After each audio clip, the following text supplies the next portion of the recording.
We begin tonight with a question. Is the U.S. close to war with Iran? Tensions between Tehran and the West continue to escalate. Recent events show both countries are engaging in a serious, dangerous political game.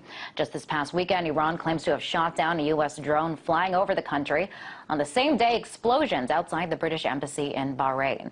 This after the U.S. claimed Iran is behind a plot to kill a Saudi ambassador in Washington right here on U.S. soil. There's been a series of other mysterious explosions as well as assassinations of key scientists. Meanwhile, the U.S. is cracking down on the country through a series of sanctions. All this has some asking, are we already at war with Iran? Well, let's take a look at some of the headlines on the web today. These are the headlines from the Daily Mail, The Atlantic, and Newsmax. All of them ask the very same question, are we already at war with the country? Now, officials on both sides have not shied away from rallying to go to war. How can you forget Senator John McCain's performance a few years back? That old Beach Boys song, Bomberan, you know, bomb, bomb, bomb, bomb. Anyway. And more recently, Republican presidential candidates have said that we aren't being aggressive enough with Iran. Take Mitt Romney, for example. He recognized the gravest threat that America and the world had faced was a nuclear Iran, and he did not do what was necessary to get Iran to be dissuaded from their nuclear folly. What he should have done is speak out when dissidents took to the streets and say America is with you, and work on a covert basis to encourage the dissidents. But with everything that has happened, is this proof that a covert war is already taking place? Here to talk more about this is Anthony Schaefer, Director for External Communications Center for Advanced Defense Studies. Welcome, Anthony. Thank you. So we just went through all those events, Yes. Tensions going high between the two countries, in some instances turning violent. Right.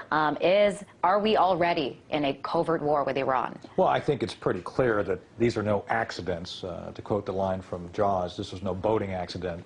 The idea is, yes, I think everybody has equities here. There are issues relating to military, which I think there's no practical way. I know you hear a lot of saber rattling. Look, there's over 300 sites that have been identified as potential nuclear-related sites in Iran. So no country is going to go in and just start bombing things at random. Secondly, we've really not determined what we want to do here. Let's remember one of the things about Iran. These are Persians. These aren't Arabs. They're more Western European than they are Arab. And the people, as Mr. Romney just stated, you know, in July of 2009 attempted to rise up. That's where we should be focusing on helping the people gain freedom, not on what the government's doing, other than to try to help the government go away. Right, and you know, we are seeing these covert, more low-key operations. Right. Do you think that this could be a pretext to an all-out war? Again, I just don't know how anybody would be able to sustain a all-out war. Iran's a very large location, and let's remember one of the other key factors here for everyone, no matter who you are. They are the third largest producer of oil on the planet. So if anything happens to that supply, all resources, all prices go up.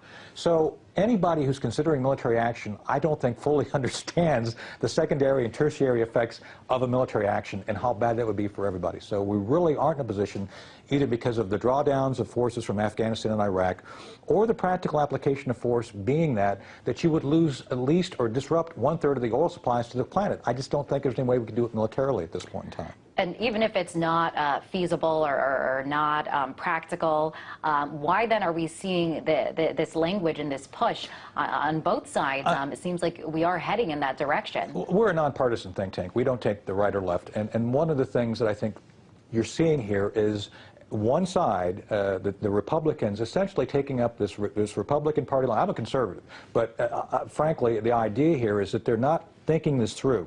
They are saying what they think the base wants to hear and not actually looking at this thing logically. If X, if Y, then Z does not mean you have to bomb them. You have to find a way to essentially make sure that the nuclear weapons, if they are established, can't be used against us. And the best way of doing that is by government reform, government change, letting the people become free. And I think a free society would not be so predisposed to having this angst against the West. And I think that's the way we should look at this. And I want to ask you, with all this talk that we are seeing that gives the indication that war at least is definitely not off the table, who stands to benefit from going to war with Iran? Well, that's a good question. That's an excellent question. Frankly, no one. If the Iranians are attacked, they may have capability right now to retaliate against the Israelis, against other targets in the Middle East. The Saudis would be one of those. The Saudis, the Sunni Shia thing is still an issue. So therefore, there's really no benefit to going to war. Now the question becomes, what will the Iranians do? How aggressive will they become? And frankly, we do believe that they are doing things to be aggressive. They're developing EMP weapons and nuclear weapons which could be used. But again, the idea of them using them would not be in their benefit either, because they would be devastated. If they use a nuclear weapon or any weapon first, they will be devastated. So I think there's no upside for anyone using military force at this point in time. We do see Israel prepping, gearing up to go to war with Iran. And if that happens, is it inevitable that the U.S. is going to follow suit and also be at war? First part of the question, absolutely. They fired the Jericho 2 missile about 3 or 4 weeks ago, showing that they have this ability to launch missiles. Clearly, I've talked to folks who are on the ground there. They are clearly worried. But the very question you ask me, what will we follow with them, is one they don't even know. Frankly, I don't know if we know. No one really has been able to ascertain what the White House would do if push has come to shove on this issue. So I think that's the one thing. Perhaps even this ambiguity of policy may be helping by the fact no one really knows what will happen. And while we are seeing this push to go to war on both ends, not everyone is on board. I want to play you a song here from Ron Paul. Sure. Iran does not have an air force that can come here. They can't even make enough gasoline for themselves. And here we are, building this case up, please. They're building up this case just like we did in Iraq. Build up the war propaganda. There was no Al-Qaeda in Iraq, and they had nuclear weapons, and we had to go in. I'm sure you supported that war as well. Yeah. Okay. It's time we quit this. It's time. It's trillions of dollars we're spending on these wars. Just want to get your reaction to that. He kind of called out some of the other candidates for playing into this war propaganda. Well, I've debated Representative Paul. I think he's a good guy. We debated on the John Stossel show on Fox News a while back. He and I don't agree on everything, but this is an area that I think he is more right than the other candidates. Again, we've got to understand not only the fact that maybe they do have a nuclear weapons program that they are developing, but what are you trying to achieve? And if you use military force, what are the downsides? Let's remember, we had a huge downside of invading Iraq. It's things that people, I think, all argued after the fact that the intel wasn't there to justify the military action. And frankly, the benefit of us going in has never been proven to anybody. So I think that's Ron Paul's position. I think he's correct in this area of his debate. And Anthony, I also want to ask you to kind of take a step back and beyond Iran to take a look at the region.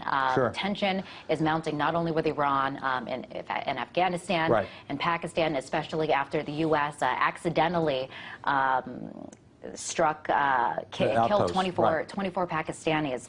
Pakistan is now taking action. They're telling the U.S. to get out, to get their drones out of there. And now in the region, we are seeing this growing anti-American sentiment.